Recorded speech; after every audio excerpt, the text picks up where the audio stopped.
Hello friend, मैं योगेंद्र आप सभी का अपने YouTube channel trusted team group में स्वागत करता हूँ। आई होप आप सब बड़े अच्छे होंगे। आज हम चर्चा करेंगे सुपर टेट। जो उत्तर प्रदेश की सुपर टेट वैकेंसी आने वाली है उसमें कॉन्स्टिट्यूशन यानी कि संविधान से पूछे गए कुछ प्रश्न हैं जिसमें अनुच्छेद और अनुसूचियों के रूप में चर्चा की गई है, उसके बारे में हम चर्चा करेंगे। हम देखेंगे यहाँ पे पहला प्रश्न हमारा क्या कहता है। पहला प्रश्न हमारा कहता है, संविधान सभा द्वारा अंतिम रूप से पारित संविधान में कुल कितने अनुच्छेद तथा अनुसूचियां। याद रखिएगा, अंतिम रूप से पारित संविधान में कुल कितने अनुच्छेद तथा अनुसूचियां हैं।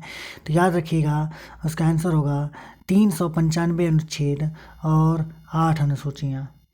याद रखिएगा क्या है, 395 अनुच्छेद और 8 अनुसूचियाँ। तीसरा आंसर जो हमारा है वो सही है। बढ़ते हैं अगले प्रश्न की तरफ। अगला प्रश्न कहता है, वर्तमान समय में भारतीय संविधान में गणना की दृष्टि से कुल कितने अनुच्छेद और अनुसूचियाँ हैं। देखिए, पहला क्वेश्चन जो पूछा वो पारित संविधान जो उसमें पारित किया गया था उसमें कितनी थी, तो 395 अनुच्छेद और 8 अनुसूचियाँ थी। और वर्तमान समय में जो भारतीय संविधान है इसकी जो गणना की गई उसमें कितने अनुच्छेद और कितनी अनुसूचियाँ हैं। तो याद रखिएगा इसमें बढ़ गया है, अनुच्छेद आपके 448 हैं और अनुसूचियाँ 12 हैं। ऑप्शन नंबर 4 इसका आंसर होगा।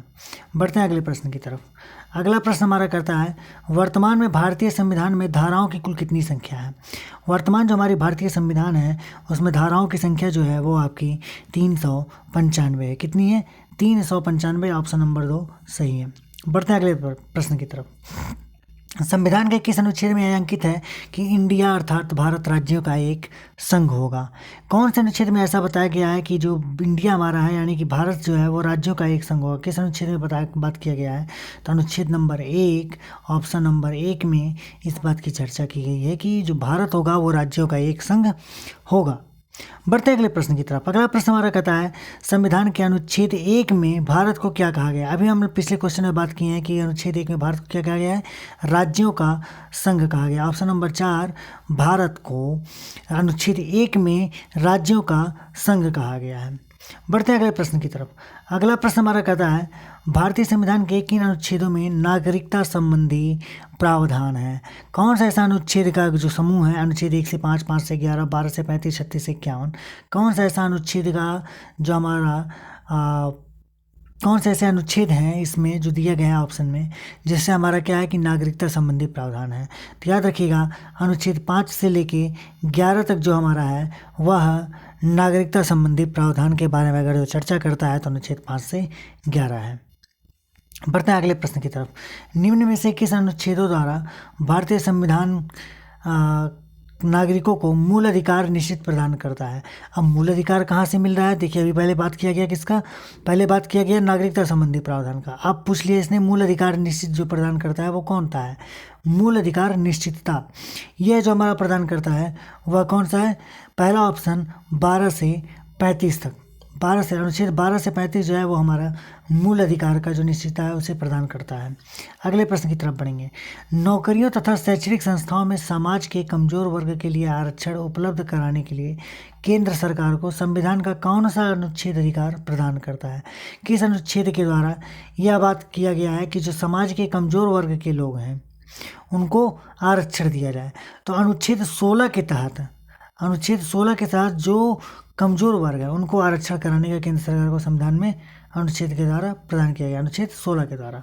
ठीक है, ऑप्शन नंबर दूसरा जो है अनुच्छेद 16, इससे हमें क्या मिलता है, कमजोर वर्ग के लोगों को आरक्षण प्रदान करते हैं। अगली बार बात करते हैं अगले प्रश्न की तरफ। भारत के संविधान का निम्न में से कौन सा अनुच्छेद अस्पृश्यता का उन्मूलन करता है तथा किसी भी रूप में इसके आचरण का निषेध करता है। अस्पृश्यता का उन्मूलन जो है वह अनुच्छेद 17 में बात किया गया है। ठीक है, अनुच्छेद 17 हमारा बताता है वह अस्पृश्यता का उन्मूलन करता है। ठीक है, बढ़ते हैं अगले प्रश्न की तरफ।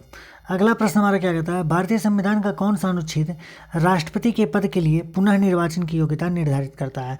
कौन सा ऐसा अनुच्छेद है जो राष्ट्रपति के पद के लिए दोबारा जो पुनः निर्वाचन होता है उसकी बात में करता है। तो अनुच्छेद 57 जो है, ऑप्शन नंबर 4 अनुच्छेद 57 जो है यह राष्ट्रपति के पुनः निर्वाचन की योग्यता का निर्धारित करता है। बढ़ते हैं अगले प्रश्न की तरफ। भारतीय संविधान के किस अनुच्छेद के अंतर्गत भाषण और अभिव्यक्ति की स्वतंत्रता के अधिकार की गारंटी दी गई है? तो याद रखिएगा, जो अभिव्यक्ति की स्वतंत्रता है वह अनुच्छेद हमारे 19 में चर्चा किया गया है। किसमें? अनुच्छेद 19 में चर्चा किया गया है। इसकी आप फुल वीडियो हमारे यूट्यूब चैनल पर देख सकते हैं, जो कि लगभग 3000 व्यू गया है इस चैनल का, इस वीडियो का, उसे आप देख सकते हैं। वो बहुत ही डीपली इस चीज़ को समझाया गया है और इससे प्रश्न भी बहुत ज़्यादा पूछे जाते हैं। बढ़ते हैं अगले प्रश्न की तरफ।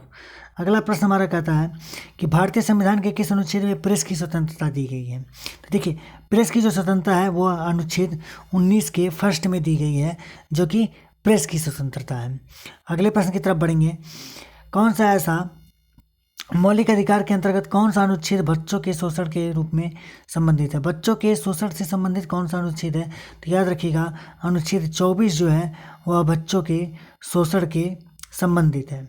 ठीक, बढ़ते हैं अगले प्रश्न की तरफ।